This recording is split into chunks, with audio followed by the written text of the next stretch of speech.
ಕೇಳುವಂಥ ಪ್ರಶ್ನೆ, ACF ಅವರು ಏನು ಮಾಡ್ತಾಯಿದ್ದಾರೆ? ನನಗನ್ನಿಸ್ತಾ ಇದೆ ನಮ್ಮಲ್ಲಿರುವಂಥ ACFಗಳೇ ಇದಕ್ಕೆ ಕೈವಾಡ ಇದೆ, ಸೂಕ್ತವಾದ ತನಿಖೆ ಆಗಬೇಕು ಅಂತ ನಾನು ಮಾಧ್ಯಮದ ಮುಖೇನ ವಿನಂತಿಯನ್ನು ಮಾಡ್ತೇನೆ. ಒಂದು ಕಡೆ ಫಾರೆಸ್ಟ್ ಡಿಪಾರ್ಟ್ಮೆಂಟ್, ಇನ್ನೊಂದು ಕಡೆ ಇದಕ್ಕಾಗೆ ಅರಣ್ಯ ರಕ್ಷಣೆಗಾಗಿ ಸರ್ಕಾರ ಒಂದು ಇನ್ನೊಂದು ವ್ಯವಸ್ಥೆಯನ್ನು ಇಟ್ಟಿದೆ. ಅದು ರಿಸರ್ವ್ ಸ್ಕ್ವಾಡು. ಈ ಸ್ಕ್ವಾಡು ACF ಮತ್ತು ಸ್ಕ್ವಾಡ್ ರೇಂಜರು ಏನು ಮಾಡ್ತಿದ್ದಾರೆ? ಇವ್ರಿಗೆ ಜವಾಬ್ದಾರಿ ಇಲ್ವಾ?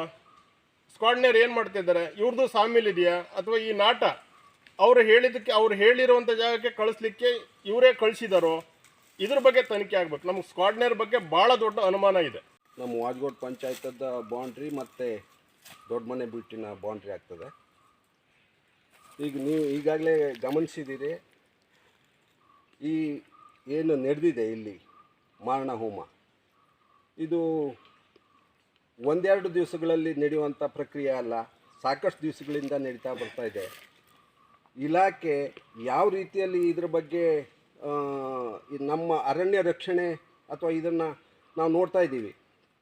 ಉಳಿದ ಕಡೆ ಎಲ್ಲ ಸಣ್ಣ ಪುಟ್ಟ ವಿಚಾರಗಳ ನಡೆದವುಗಳು ಕೂಡ ಸಾಕಷ್ಟು ಫೋರ್ಸಿಂದ ಹೋಗಿ ದಾಳಿ ಮಾಡುವಂಥ ಇದು ಇಷ್ಟು ರೀತಿಯಲ್ಲಿ ಮಾರಣ ಹೋಮ ಆದಂಥ ಸಂದರ್ಭದಲ್ಲಿ ಎಲ್ಲ ಮಾಧ್ಯಮಗಳಲ್ಲಿ ಈಗಾಗಲೇ ಬಂದಾಗ ಕೂಡ ಹಿರಿಯ ಅಧಿಕಾರಿಗಳು ಯಾರೂ ಇಲ್ಲಿ ಜಾಗಕ್ಕೆ ಬಂದಂಥ ವಿಚಾರಗಳನ್ನು ನಾವು ತಿಳಿದಿಲ್ಲ. ಹಿರಿಯ ಅಧಿಕಾರಿಗಳು ಬಂದು ಇಲ್ಲಿ ಏನು ನಡೆದಿದೆ, ಏನು ಆಗಿದೆ ಅನ್ನೋದನ್ನು ನೋಡ್ದೇ ಅದನ್ನು ಒಂದು ರೀತಿಯಲ್ಲಿ ಕೆಳ ಹಂತದ ಅಧಿಕಾರಿಗಳು ಪ್ರಾಮಾಣಿಕವಾಗಿ ಕೆಲವೊಂದಿಷ್ಟು ಕೆಲಸಗಳನ್ನು ಮಾಡಿದವು ಕೂಡ ಅವರನ್ನು ಬಾಯಿ ಮುಚ್ಚುವಂಥ ರೀತಿ ಆಗ್ತಾಯಿದೆ. ಇದನ್ನು ನಾವು ನೋಡಿಕೊಂಡು ಇವರನ್ನು ಇಟ್ಕೊಂಡು ನಾವು ಈ ಅರಣ್ಯ ರಕ್ಷಣೆಯನ್ನು ಮಾಡಲಿಕ್ಕೆ ಶಕ್ಯ ಇಲ್ಲ ಹೇಳೋದು ನನ್ನ ಅಭಿಪ್ರಾಯ.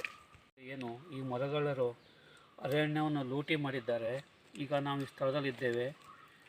ಇದನ್ನು ನಮ್ಮ ಸಮಿತಿಯವರೆಲ್ಲ ವಿಷಯವನ್ನು ಗಾರ್ಡರ್ ಫಾರೆಸ್ಟ್ರಿ ಮಾಹಿತಿ ಸಿಕ್ಕಾಗ ಅವರು ಕೂಡಲೇ ಎಚ್ಚೆತ್ತುಕೊಂಡು ಈ ಗಾರ್ಡರ್ ಫಾರೆಸ್ಟ್ ಅಂತ ಕೆಳ ಹಂತದ ಅಧಿಕಾರಿಗಳು ನಾಟ ಮತ್ತು ವಾಹನ ಇದೆಲ್ಲವನ್ನು ಸೀಜ್ ಮಾಡಿ ಆರೋಪಿಯನ್ನು ಸಹ ರೇಂಜರ್ ಆಫೀಸಿಗೆ ತಗೊಂಡು ಹೋಗಿ ಬಿಟ್ಟಾಗ ಈ ಅಲ್ಲಿರುವಂಥ ಆರೋಪಿ ತಪ್ಪಿಸ್ಕೊಂಡು ಹೋಗಿದ್ದಾನೆ ಹೇಳಿ ಸಾಕಷ್ಟು ಈ ಕಡೆ ಸುದ್ದಿ ಹರಿದಾಡ್ತಾ ಇದೆ.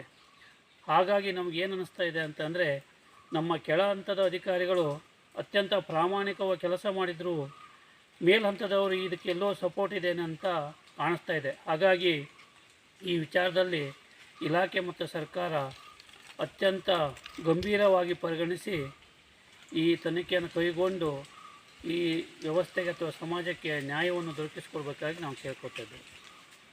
ಮೇಲಂತ ಅಂದರೆ ಈಗ ಗಾರ್ಡರ್ ಫಾರೆಸ್ಟ್ ಇವರೆಲ್ಲ ಸೇರಿ ಕಷ್ಟಪಟ್ಟು ತಗೊಂಡು ಹೋಗಿ ರೇಂಜರ್ ಆಫೀಸಲ್ಲಿ ಆರೋಪಿಯನ್ನು ಇಟ್ಟಾಗ ಆ ಆರೋಪಿ ಅಲ್ಲಿಂದ ತಪ್ಪಿಸ್ಕೊಂಡು ಹೋಗ್ತಾನೆ ಹೇಳಾದರೆ ನಮಗೆ ತಕ್ಷಣ ಈ ಜಾಗಕ್ಕೆ ಬಂದು ನೋಡಿದಾಗ ಈ ಬುಡ್ಚಿಗಳಷ್ಟು ಕಂಡು ನಮಗೆ. ಅದನ್ನು ಇಲಾಖೆಗೆ ತಿಳಿಸಿದಾಗ ಇಲಾಖೆಯ ಗಾರ್ಡ್ ಫಾರೆಸ್ಟ್ಗಳು ವಾಚ್ಮೆನ್ಗಳು ಬಂದು ತಕ್ಷಣ ಇದನ್ನೆಲ್ಲ ನೋಡಿ ಮಾಲನ್ನು ಹುಡುಕಿ ಮಾಲ್ ಜಪ್ತು ಮಾಡಿ ಆರೋಪಿಯನ್ನು ಹಿಡಿದಿದ್ದೇವೆ ಅಂತ ಹೇಳಿದ್ದಾರೆ.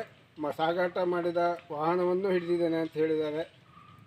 ಇದ್ರ ಜೊತೆಗೆ ಈ ರೀತಿ ಅವ್ಯಾಹತವಾಗಿ ಮರಗಳ ಮಾರಣ ಹೋಮ ಆಗ್ತದೆ ಹೇಳಾದರೆ ಈ ನಮ್ಮ ಹಿರಿಯ ಅಧಿಕಾರಿಗಳೆಲ್ಲ ಏನು ಮಾಡ್ತಾ ಇದ್ದಾರೆ ಹೇಳುವುದು ನಮಗೊಂದು ದೊಡ್ಡ ಪ್ರಶ್ನೆ.